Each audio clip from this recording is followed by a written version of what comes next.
with this special guest, I'll say he's done extremely well in the nightlife industry. I would say I think he was very inspirational, and he's doing extremely well with his brand. And managing one bar is very difficult, but managing plenty, I don't know how he does it. I've lost my hair a long time ago. I think he's done extremely well. I give him my good friend JJ. He's sitting us with us today. Let's go through your life in general. Like, tell us about how it all started. I think that's the main thing. Or where I was conceived. How far back are you going? We're going back to like the day you made your first cocktail. So that's a much nicer place to start. Yeah, man, I've been just doing this forever, really. Like, I was when my parents split up, I moved to Worcester when I was 14, which is a beautiful city, like near the Midlands. I was born in Birmingham. Yeah, that was it. You want some pocket money, you're gonna have to go and earn it. So I got a job at the summer holidays working at a nightclub called Bushwhackers. Oh, right. Yeah. And is that in Birmingham? That was Worcester. They have really? one. The other one was, the sister site was in Birmingham. Yeah, but they had a little restaurant down the road called Kangaroo Bar, or Australian theme randomly. So I found myself washing plates in a kangaroo bar, but quickly got into bar back in late night. Started to fall in love with the teams, the late night energy. You know, when you're kind of like 14, 15 years old and suddenly you're allowed to get into nightclubs, you get pushed by through all the security because everybody knows you, looks after you, and I kind of got, taken under everyone's wing. It was nice. And hospitality's always been that, like, hospitable for everyone on the other side of the bar, but the teams themselves and the way they gel and that feeling, like, it's really unique. I think probably that time in my life, I really probably needed people around me as well. So I kind of, got born into a new family, and certainly my social life got a lot more active. Yeah. So with like the brand London Cocktail Club, it'd be good to know, like, from the stages, how did you come up with the idea and the concept to it? Because a lot of people are like, oh, opening a bar is very easy, I can do it straightforward, but you've done it such a good strategy that a lot of people have tried to copy and it hasn't really worked. Let's start from what made you want to get into bars in the first place. Yeah, well, after that, I kind of fell in love. Literally, I had a mate of mine. We used to flip my mum's empty wine bottles out in the back garden. We got into flair bartending. That was it. And thankfully, my mum liked to drink wine, so we never ran out of bottles. So yeah, I kind of like fell in love with that, like kind of the passion for flair bartending. I started reading about it, obviously pre-internet times. And then I got into mixology from a cocktail bar that I was working. My basketball coach had a little a little bar in town. And occasionally people would ask for cocktails, and they come to the bar, and whoever was working behind the bar would send them down to me, like, Jay will sort you a drink. And you made like 2 or 3 cocktails on a weekend. So there was a little cocktail book back there. And I learned 3 or 4 recipes, and there was just something like really emotional about producing something for somebody instantly, and that instant gratification of handing something to someone in front of them. Learn, share a couple of ice cubes around. I mean, I must have looked bad, but like, the appreciation was there, and then that inspires you to do more. You get a little bit better. You start working on some new moves. You start to land those moves, and you kind of progress, and it just is addictive, and it keeps rolling and rolling. I just think something in my personality where I just wanted more all the time. So yeah, between like watching Tom Cruise on Cocktail, like, it's the cheesiest like origin story, but it's fucking true. I just got excited about it and ran with it, and then I would do my gap year, started going to like cocktail competitions and stuff, started to compete. Got into like UK based competitions, and obviously then just the awards started rolling in. UK Bartender of the Year, London Bartender of the Year. I won the 42 Below World Cup in New Zealand in 2008. So Patron, UK Finals, I won that one as well. It was just going crazy. Unfortunately, my mum and my dad both, obviously they weren't together at the time, but both very much entrepreneurs. So my mum kind of sat down and said, at some point you're going to be thinking about doing your first bar. And it was like, I was 24.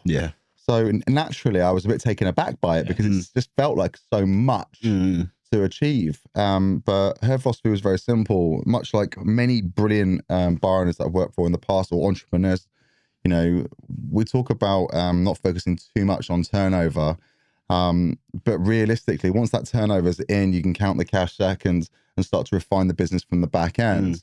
But my role within that business at the start was very much about getting heads in, converting, making each drink to the fucking best of my ability, inspiring the team around me, getting the luxury of hiring, incredible people.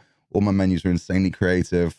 Like pre-Instagram, everything that we were doing was kind of made using like weird and wonderful bits and pieces that we get from secondhand shops and stuff. And like naturally we started to create this style of mixology by going to Tesco because we couldn't afford a supplier, so we couldn't hit the minimum orders. So we couldn't get fresh fruits. We'd have to go. Yeah. That's when we'd start picking up like Haribos and bourbon biscuits and, playing with them. You use jam jars and, syrup tins and stuff, like, or just things that we could grab and we could make look interesting and fun and creative and quirky. And people just got really excited the fact that we were like essentially playing with our drinks and having a bit more fun with it and not taking it too seriously. The core liquid was always world class, but we weren't pretentious. Everyone was welcome. Wear what you want. Feel comfortable. A cocktail bar, you have to kind of dress up and you would go in and the vibe would be pretty flat. But the drinks would be beautiful. You have to pay a fortune for them. If you want to go and have a good time, drinks be shit. We'll be on the vodka cranberries, won't we? And the vodka Red Bulls. But you'd be having a good time and getting into it. And I just didn't really understand why you couldn't have a great time and a great drink. I just didn't understand why those two things couldn't be completely harmonious. And I guess with any great business, you've got to find a solution to a problem. I think is the greatest thing for an entrepreneur to find. Like if the light bulb goes off, I found a solution to a problem. Why is no one else doing this? There's a good chance you've got something going. And for me, that was infusing high energy with, world-class drinks. And it was good. Man, amazing. So what sort of time period is this? What year are we in at this point, like when you're first getting started? Yeah, so I got back from New Zealand from the Worlds, obviously over the moon. I was working at a bar called, if you guys remember a nightclub called Teatro. Yes, I remember. On Shaftesbury. Yeah. My office used to be opposite that. Yeah. So when it changed hands to Stans and Teatro, I was the opening bar manager. So on the Thursday, Friday nights and stuff. It was great. Very much like a club, members club in the daytime. Had a casino somewhere, isn't it? They shut it down to now because it's in casino, Okay. But Teatro, which is Italian for theatre, essentially meant that we give away free memberships to anybody who worked in theatre in the West End. So there's always like gorgeous guys and girls there and like creative people constantly coming through. And you get to know a lot of the members. They were nice guys that come and use the space in the daytime, obviously come back late at night on a very different level. But I become friends with all these people. And one day, one of these guys turned around to me and said, I'm taking over the Arts Theatre in Covent Garden, and I would love it if you would come and be like my general manager, bar manager. And I just kind of went, listen, I'll come and see the space, but I'm not really looking for that right now. I'm looking to do my own thing, and hopefully that'll come around soon. So we'll just come around and have a look at it. So look at the space, ground floor theatre bar. Not much to it. And in the basement, there was this kind of like cool little place that they would use for comedy nights and flat back furniture and a bit of storage. But it had a fire exit onto the main road. Okay. So I basically turned around to him and went, I'll pay you a fixed rent. I'll run your theatre bar for you. But the basement, I'm going to put an awning out on the street and I'm going to have private access from street level, and I'm going to run my own cocktail bar out the basement. Was shook on it. The deal got done, and we were up and running, and launched the London Cocktail Club. Nice. Yeah. Wow. Which felt a bit, which was quite a big title for a little 24-year-old kid from Birmingham, but like, it worked. It worked. Well, what's in a name, really? Sometimes I think, like, we all get really stressed about starting a new business and what's going to be called and what's the target demographic and what. And I actually don't think that's what the product is at the end of the day. I think names are nothing, Amazons and Ubers and eBay. Who cares? Right. It's what they produce. Atmosphere, what they do. Content, and we should have told me and Jules that before we tried to think of a name for this podcast. Sounds like I came up with it. We lost some days, Jay. Oh, We lost mate. some days. Weeks of our lives, mate. Yeah, well, I hear you loud and clear. That's yeah, amazing. definitely. Like, so suddenly that idea in your head, the light bulb had become real at 24. yeah. We not 100% that easy actually. We certainly got open, and I was telling you guys a minute ago that we had a launch party on New Year's Eve, and all of our friends came out to support us. We did a record night. We held that record for like I think 5 or 6 years, and that opening night really teed us up. But that year wasn't very smooth. You know, I remember like having to call my little sister, you know, who I knew had a little bit of cash just to borrow to be able to pay the rent, you know, in the first year.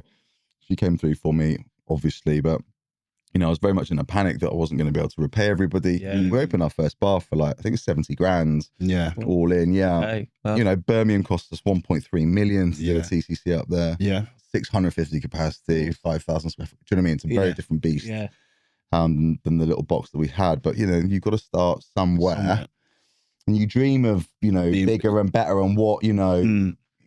But I think some people probably wait too long to do something big rather than take the hard yards and, you know, maybe not start with where they see themselves, but use the stepping stones to build a relationship with the bank and the suppliers and, you know, build a team and a reputation and a brand, you know, and then move on, then go bigger and bigger and bigger and bigger. But start with something that I think is achievable, where you don't have to dilute and give away all your shareholding off the bat because you had to raise £500,000 for a site. And, you know, I like baby steps. Not that it felt like a baby step at the time. Of course, But 24, that's such a young age. Like, how did you try to like mature straight away, or do you feel like, I feel like at 24, I would have to grow up. I'm good to go.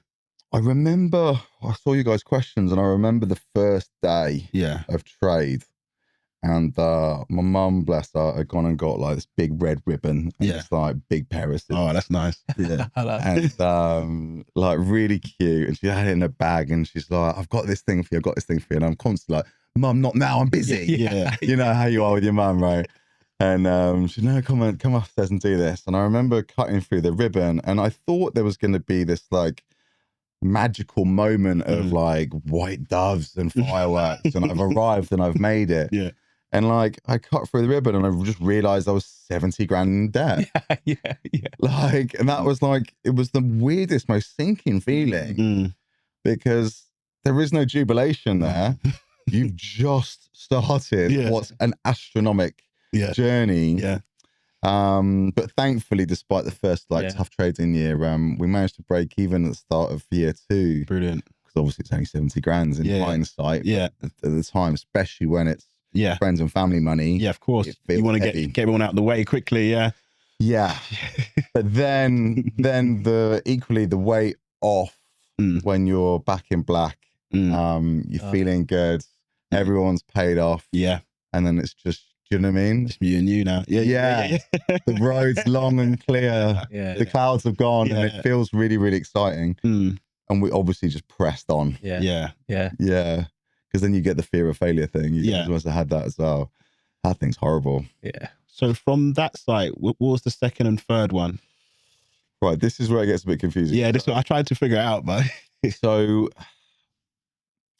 whilst we were waiting to sign for the site in Covent Garden, I handed my notice in at Teatro. You know, the lawyers came back and they're like, listen, this isn't going to happen straight away like you expecting it to. So I'm like, fuck, I've just given him my notice. So I literally like tail between the legs, went back to the gaffer, like, you know, do you know Lance Perkins?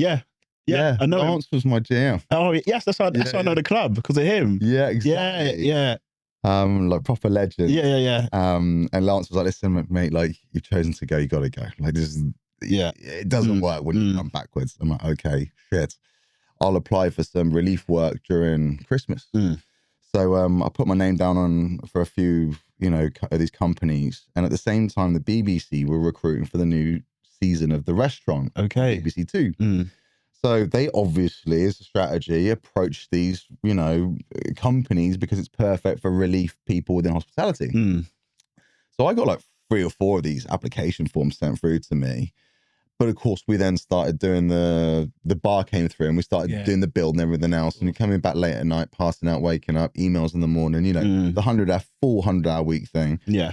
It was pretty savage. So I just kept deleting them. Anyway, like if I got to like the fourth one, I was like, you know what? I'll put a pitch together for a restaurant concept that I had, which was a stupid concept called the Picnic Club. I was like, I just want to eat outdoors, indoors, all year round. Okay. Like sandwiches. We don't have to break this down too much. I'd like to come away from this podcast looking good. We can edit.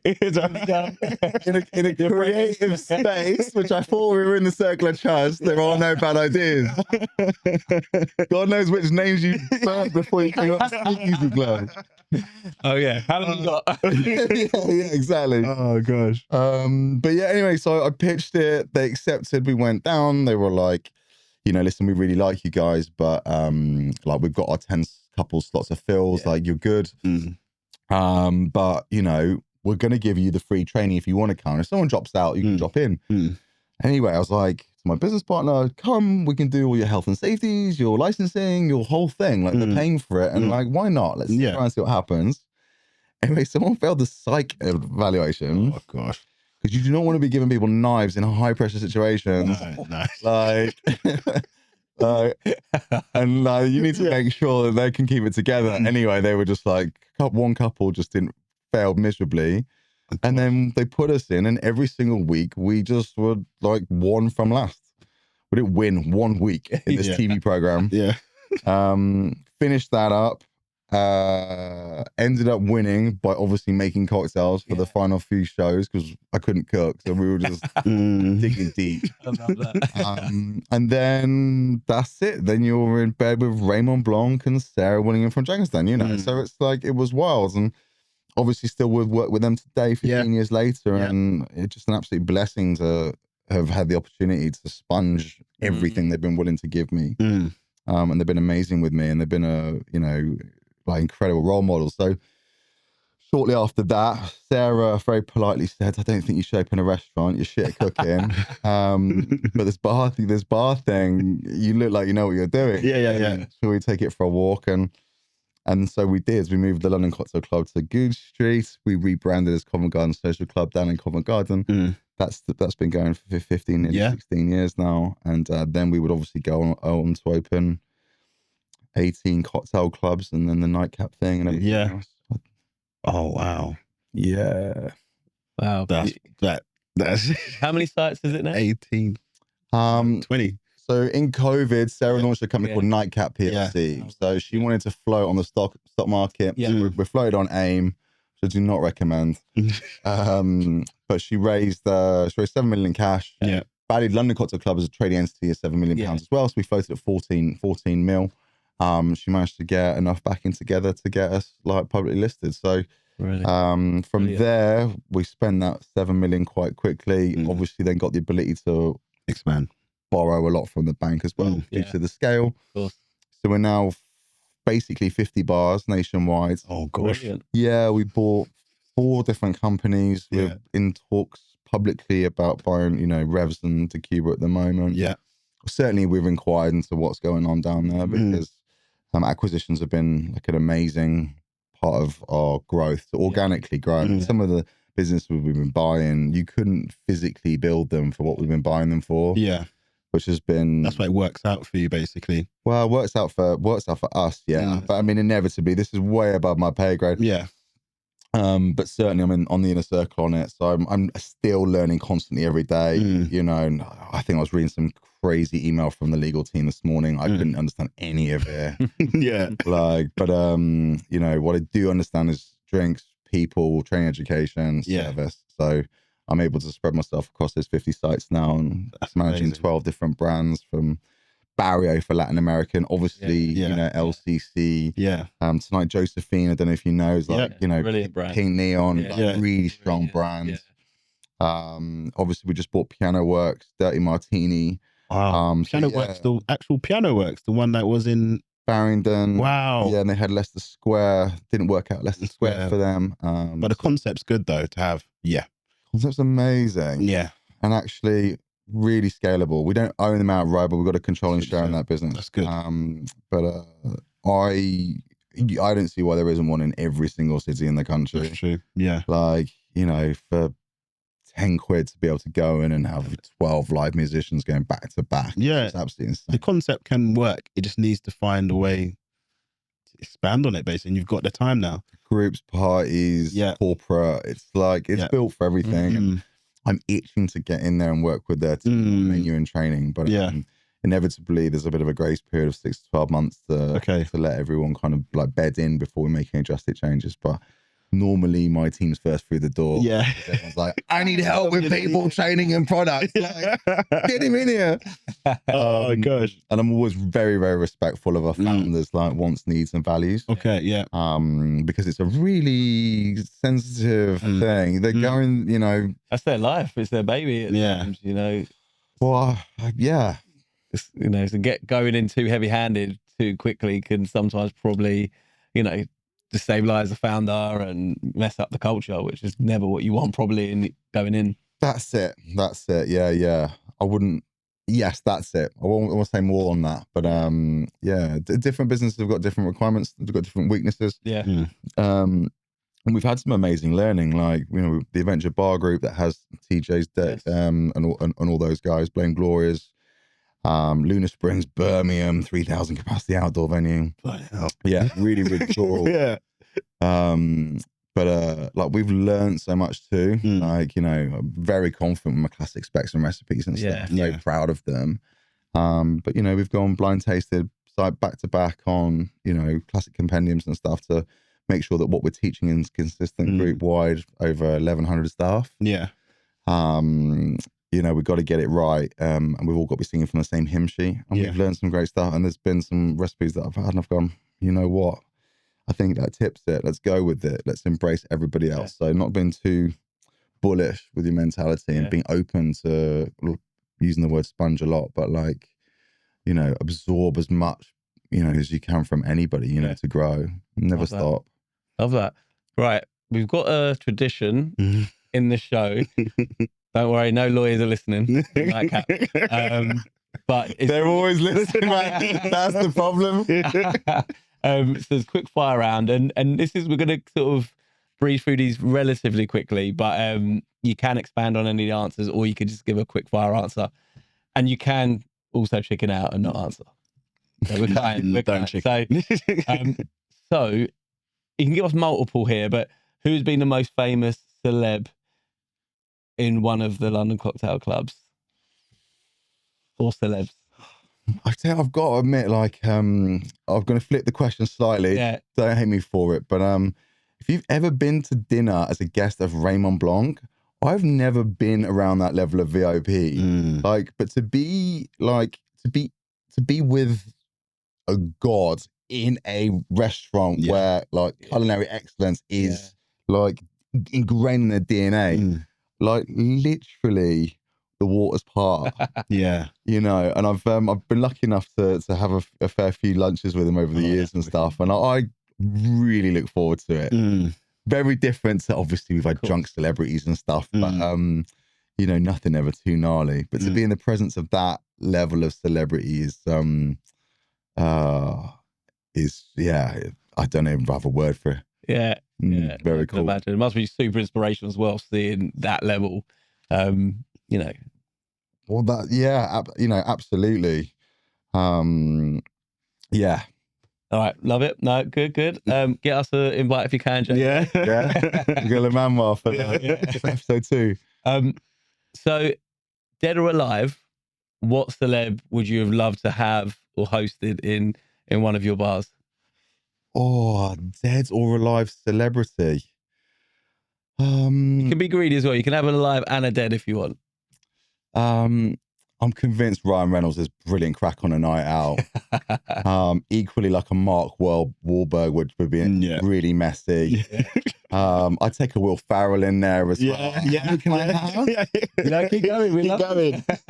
You know what I mean? I'm a Villa fan, die hard. So obviously, my boy Jack Grealish should need to be in the mix as well. I mean, that group will be a hell of a night out. Yeah. Some trouble in there, yeah. I like trouble a lot. Someone's getting kicked I'm out. going out. I want to get out. Oh, yeah. Excellent, because I've got some questions about that in a bit. So. Yeah, okay. All right, brilliant. That's a great five-a-side team. Yeah. JJ leading the charge. Love that. All right.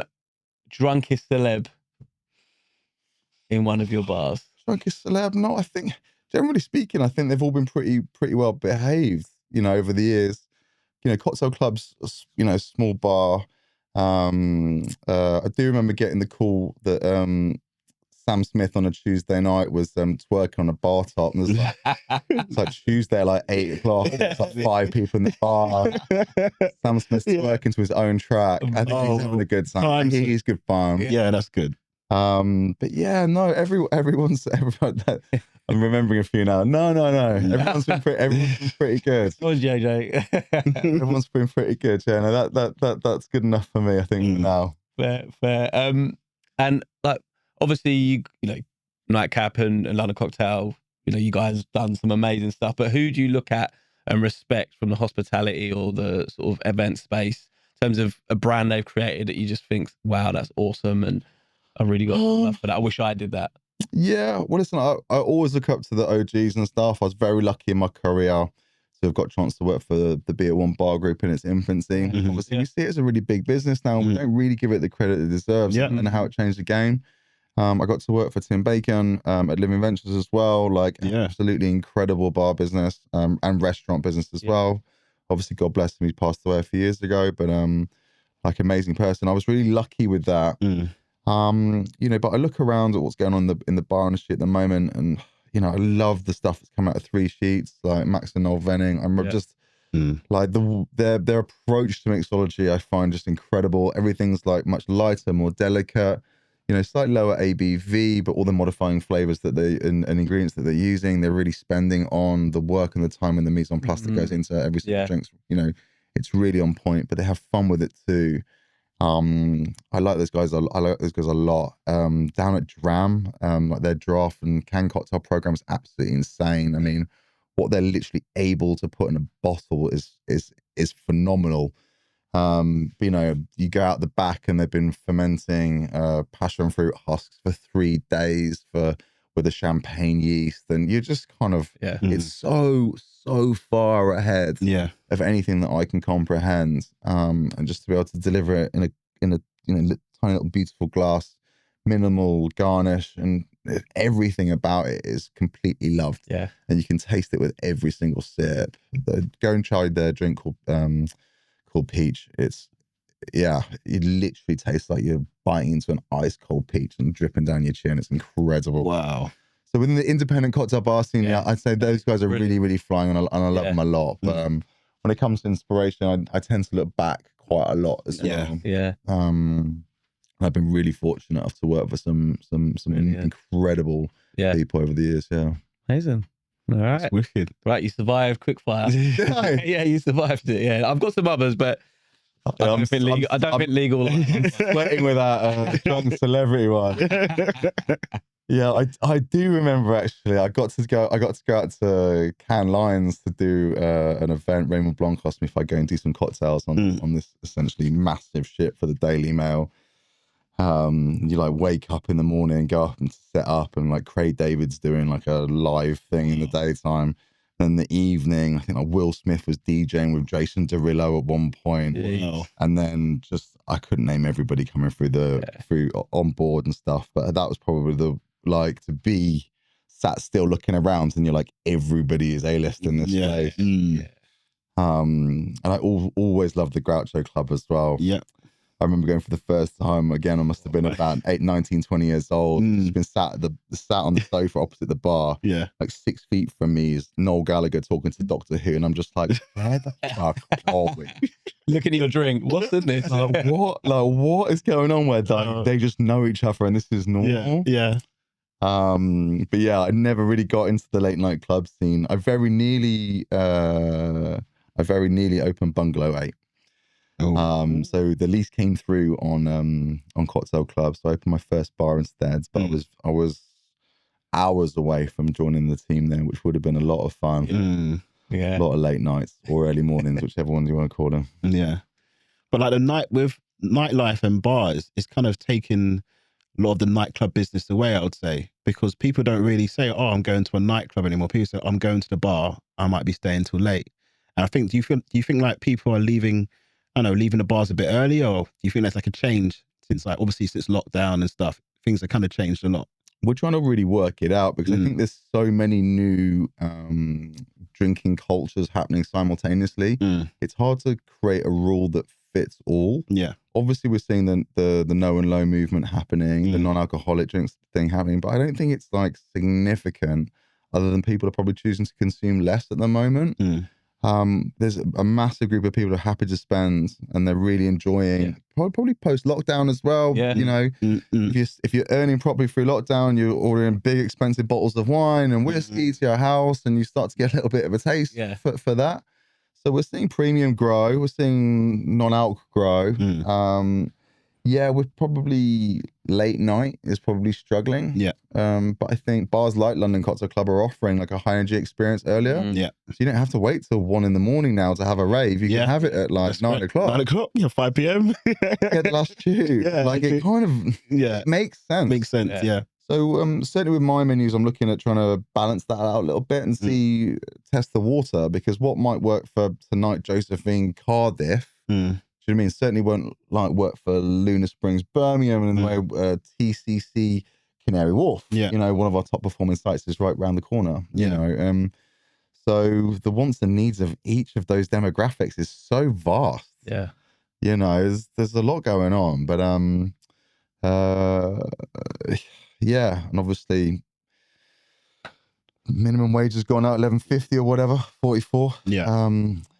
There's the squeezes going on everywhere. I think it's kind of allowed us to put our prices up a little bit. And I don't know about you guys, but my mortgages are going through at the moment and they've gone up 4 times. So, you know, we're all going to have to make decisions on where we do and what we do. But will we choose to have an average night out more frequently or a quality night out less frequently? I think I probably fall into quality and low frequency. That's not true. I drink all the time.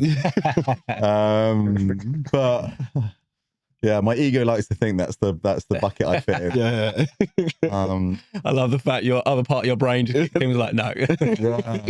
Why am I lying? Like, everyone's gonna know. Comments are gonna blow up. He's full of shit. But yeah, I'm really excited about, you know, projects like Printworks. I'm really excited about I just got my Glastonbury tickets. I'm so pumped for it. You know, I've not been up to Tottenham yet to Drumsheds, but like I'm hearing amazing things. So like that classic VIP club culture, I don't know where that is. It was never really on my radar anyway, but making that more accessible, like with projects like Geo, I see that. And it's something we're talking about actually for the Dirty Martini. We think that we might be able to reinvent bottles table there for maybe 250ml vodka bottles, but we can still do that little show thing. We can do the show, but we can make it accessible. Maybe that would be something to experiment with. But like events, you know, like the brunch things, you know, it's hard to convert, but we can see the turnover, but we can't get the conversion on it. So we're chasing sales that are, you know, are empty for profit. You know, we're looking all over the shop all the time at where there's some opportunity, and some people do it very, very well. Trying to do all of these things well in all of the business all of the time, like inevitably is not sustainable. But you've made a good structure. Like, how do you structure your day? Because you've got your managers, you've got everything, but you've got so much going on. Like, what, do you have to wake up at a certain? Do you like have people planning your day for you? You just, all right, I'm good to go. No, I mean, I'm fairly hands off actually. I really do believe in that kind of like Steve Jobs train of thought where you know you invest in successful people. And there was genuinely a time in my life where I really struggled. By the time I got to my 7th bar, I was really struggling because I was pulled so thin. And I got a PA because that's what you're supposed to get. I was, you know, diary planning. That was the whole thing. But I ended up taking an external leadership course. And that was incredible for my mental health. You even back then, you didn't really know what mental health was, if I'm honest. Yeah. So, you know, you were supposed to like work hard, play hard. That was it. You know, the harder you work, the more money you earned, the more money you spent. Like it was just a wild ecosystem. It was never sustainable. But, once you learned kind of like why you were overcompensating in the workplace, why you weren't letting people have responsibility of your business, and then taking all that pressure on, and then as your business expands, you trust the person that you were that built that business. So you don't change the way I chose not to change the way in which I operated. I almost kind of, you know, just turned it up. Yeah. Where I wasn't able to separate myself and trust people, whether they win or lose. Yeah.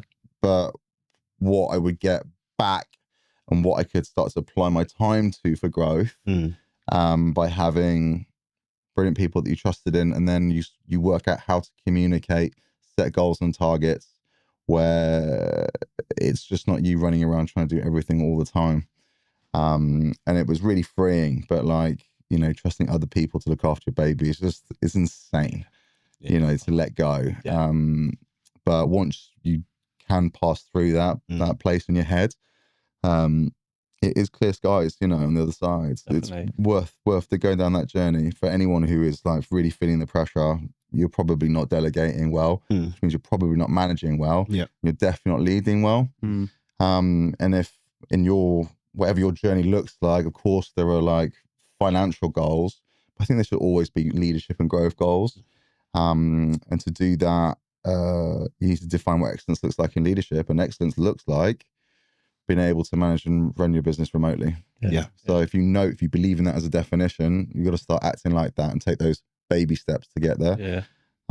But yeah, I mean, obviously Nightcap's very much run by Sarah. She's doing an amazing job. You know, I've got some new startups. I'm becoming the dragon again, investing in some, you know, friends and ex work colleagues who I really look up to, who, especially in hospitality, we're not taught at any point how to run a business. No.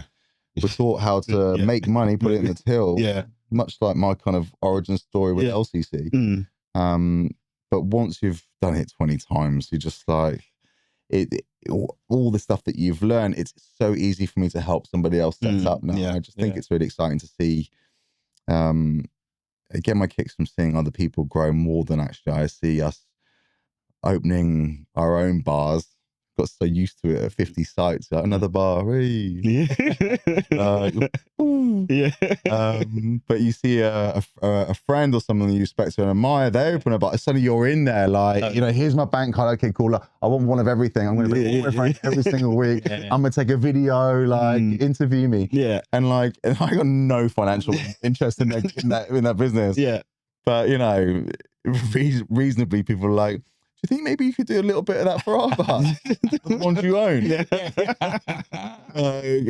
of course. But I don't know. I buzz off other people's energy, and as we all do. But it's definitely, maybe it's a hospitality thing as well. I need the energy of others to be my best self. Yeah, that's good. So yeah, pick a good crew and go and get the energy. Yeah, we heard that earlier actually from somebody else who was talking about the hospitality industry, like, and how you feed off each other, you support each other, and you become a little community, you know. And I think just to what you're saying, it just sounds like everybody has each other's back and supports each other and cheerleads each other, which is so important in business, because in other industries, it's not like that. No. It's literally kill or be killed. Yeah. You know, so it's great to hear you talking like that. And that's one of the things why we started the podcast, is because we want to inspire people to get into hospitality. We want investors to continue investing in the space, you know, because it puts smiles on our faces. It makes people happy, you know. You meet some of your best friends in this industry. So it's great to hear you say that. Yeah, I heard a really fun one the other day that everyone hates asking for help, but everyone's happy to give it. Yeah. That's wild, isn't it? Yeah. It's so true. Ask me for anything, I'd happily give it, but I feel uncomfortable coming to asking for you. Yeah. Like, if you know that everybody's willing to open their doors, but you're not willing to knock, like, I don't know. Yeah. I don't know. Amazing. All right, JJ. So we know you like a cheeky drink or two. Well, you got something? Just H2O at the moment, but we can always hook you up. Don't worry. But no one's going to want to make you a drink in this place because they'll be scared. Yeah. Is the drink good enough, JJ? But talk to us about your best night out, best venue, biggest night out that you've had. It doesn't have to be at LCC. It could be anywhere. I spend a lot of time at LCC, so it's going to be hard to come up with another one. My favorite night of the year, actually, I do love a good Glastonbury. Actually, Yeah, I think it's my sixth. It's an expensive habit. yeah. But we throw a staff party every year. We used to throw four staff parties a year. Yeah. One of them we would always do in January. We'd have an awards night, so everyone would get like doled up, black tie, the whole thing. Go for some food, and then we'd bartender of the year, etc. Then come like April, we would do like a mini festival, like a Mighty Hoopla or something like that, like something really fun and wild outdoors. And then we would do the bus party in November. I used to love that. We used to hire a double-decker bus, and we used to go to all my mates' bars. Shit-faced. So one year the bus crashed. That was bad. Wow. But my favorite one is this competition called Bar Clash. So Bar Clash, essentially, I went to Red Bull Sound Clash with the Red Bull guys. And I was just blown away. Like 4 crews, different corners of It's doing O2. Yeah. If you've been, that's absolutely insane. And it's based on like the Jamaican street parties where they would have different kind of buses at each end of the street, and then the DJs would compete. And we don't really have like a cocktail competition that's team led. It's actually quite solo. Like here's a drink that I've created with my interpretation of the brand and my passion and my knowledge and my awareness, right? Or of a flair competition where you're chucking bottles around for 5 minutes. It's always solo. So we would have the guys come up behind the bar, and they come up in teams of 5, and they all go head to head. They got 15 minutes behind the bar. So to win, what you've got to achieve in 15 minutes, absolutely wild. You're in charge of your own music. You're in charge of your own drinks menus, staff uniforms. Everything's kind of integrated. You have to essentially open a bar for 15 minutes. Yeah, that's wicked. And these guys go absolutely nuts. And I get to host and MC that, and that's my one pride project for each year. And it's me, I refer to myself as Fagin a lot, and all my all my little crews. Like I love seeing those guys flourish and have a good time and stuff. So I would say Bar Clash at Night Fest would be my most fun night out this year. I think having good staff parties and investing in teams, and creating community inside and outside of the bars is really, really important if you want good retention. It's important. That's important. Wow. Like, what would you say was your worst moment? Something you feel like, I don't need that to happen now. What would you say that you're real downer on you in this industry? COVID was bad, man. I don't really like talking about it, if I'm really honest, but I'll do it now with you guys. But it's not a door I like to open and look inside very often. It is deep back there. We all got brought to a complete and utter halt. At that stage, I had 12 bars. I had, my 100-hour weeks. I bled and cried and shouted and screamed and, and laughed and joked. It was just a complete emotional roller coaster, right?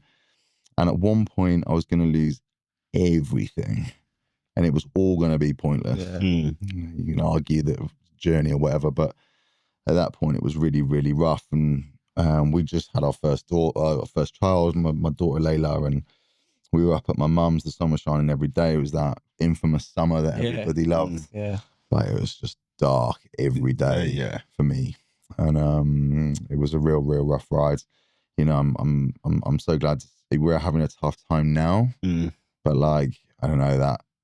I think we all grew up that year. And if you owned a business in hospitality, I think you grew up, you got hardened in a way you wouldn't wish for your own children. Yeah.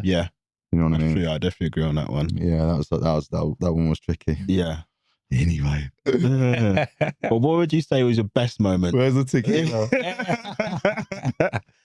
What was your best moment? Your best moment, the best feeling ever. You said, all right, I really enjoyed this day. Today was a good day. Oh yeah, I mean on the other side, I get to have plenty of them. To be fair, you know, like interior design's been a big thing. If I didn't end up in bars, I would have been interior designer. So, and I wanted to design bars. So the process of like acquiring a site, opening it, building a team in there, like once it's all up and ready to go, and obviously, you know, we've spoken about it in the past. I get so pumped for that journey, and when that launch night comes around and everything's in place. It's really magical. Yeah. The first one less so because we were in debt and we didn't know what the future held. But once you kind of get into a role of opening bars, the confidence is really high. Yeah. You're pretty confident it's going to be a mad success. Yeah. So you are more creative and take more risks with the spaces. Yeah, I don't know. It's the opening part is always really, really good fun. Wicked. Yeah. What would you say to what would you like to say to yourself, like younger self? What would you like to leave when you get, sorry, this is Lee's question, not my question. Lee, finish it off. Yeah, no, like, in terms of what would you say to your younger self? Yeah. You know, about the journey into hospitality and like those learnings that would have helped you sort of, well, you were pretty young getting in the game actually, but you know, 18, 19. It's a bit cliche, but my mum always said, you know, find something you want to do and you never work a day in your life. Yeah. And I certainly loved the hospitality journey. I threw myself in there head over heels. You know, I worked harder and smarter than anyone I've come across. You know what I mean? As far as the direction that I chose as being bar led. Yeah. And bartender led. I've just really loved that path and that journey. And again, as a father, you know, like you guys, you know, I think you know, work ethic trumps talent, but you know, you work at anything long enough and hard enough, the talent will come to you. So I just think maintain that work ethic. I think that's the thing that I'd say I'd thank myself for. Yeah, you know, I worked really hard. I'm thankful to myself for that. Exactly. But would I do anything differently? Yeah, I mean, I'm sure I've messed up loads of times. But I'm probably messed up because I exposed myself and maybe I spread myself too thin, but I did spread myself. So I'm thankful to myself for trying. Yeah. If I dropped the ball a few times, I think it's part and parcel of the journey. Yeah. Yeah. Cool. We've got a couple of 2 questions here actually for you. So like, how do you want customers or the public to like remember London Cocktail Club or think about London Cocktail Club? And then also, what does the future hold for you and your brand? Yeah, it's a good question. Yeah, what do I want to remember? We got more famous for our hangovers than we did our nights out at one point, which I'm not sure if I'm proud of that. Yeah. But yeah, I always think of the phrase "control chaos" really sums up London Cocktail Club really well. Yeah. And if you're ever in one of the sites and it's like 10, 11 o'clock, the lights are swinging, the perfect song's on, crushed ice is dancing off the ceiling, someone's blowing fire up a wall, like it's in its chaos, but everyone knows exactly what they're doing. Yeah. And I used to do when I was like running clubs like Stanch and stuff as well. I used to just go and sit there and I used to just go really still and just watch the chaos happen. Yeah. Because I love it. Yeah. And when you're still in it, you see so much. Yeah. You know. And I hope that our guests have those memories where they're like, what the fuck is going on? Like, this is incredible. Like, why can't I live like this all the time? If they're just some of those fleeting moments, I call them perfection, actually. Some people hate the word perfection. I like perfection if it lasts half a second. It's just a gorgeous thing to achieve, you know? And then I've had perfect moments, plenty of them. And they stay with you. Yeah, you literally took me back to some nights out in the cocktail club as you did that description. Yeah. Okay, so it's controlled chaos. Okay. Yeah, there is a plan, believe it or not. Amazing. And what does the future hold for you and the brand? Yeah, listen, I'm completely devout to Nightcap. I'm just really excited about that team. Yeah. You know, we keep bringing on incredibly successful, brilliant people at the top level, and all of them are really inspiring. So it's brilliant being around that community. I got 2 young kids, so I can't be as engaged in nightlife as I wish I was. Yeah. I'm probably good for my health. But yeah, right. And your marriage. My marriage, those hangovers in your 40s, they're fun. They last longer. Yeah. So we'll see. You know, I'm really excited about the next generation of independent bar owner and bar operator coming through.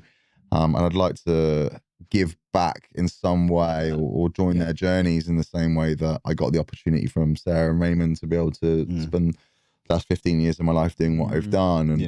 And there's some exciting people out there with insane levels of talent, insane levels of work ethic, you know, but need a little help getting through that first 3 months of opening and getting their business plan set up and the shareholders agreements and the health and safety certificates and all that bollocks stuff that you do once at the start. And it's done, and then that's them. They're up and they're off. And I'd like to see a lot more of that happen because it genuinely brings me so much joy.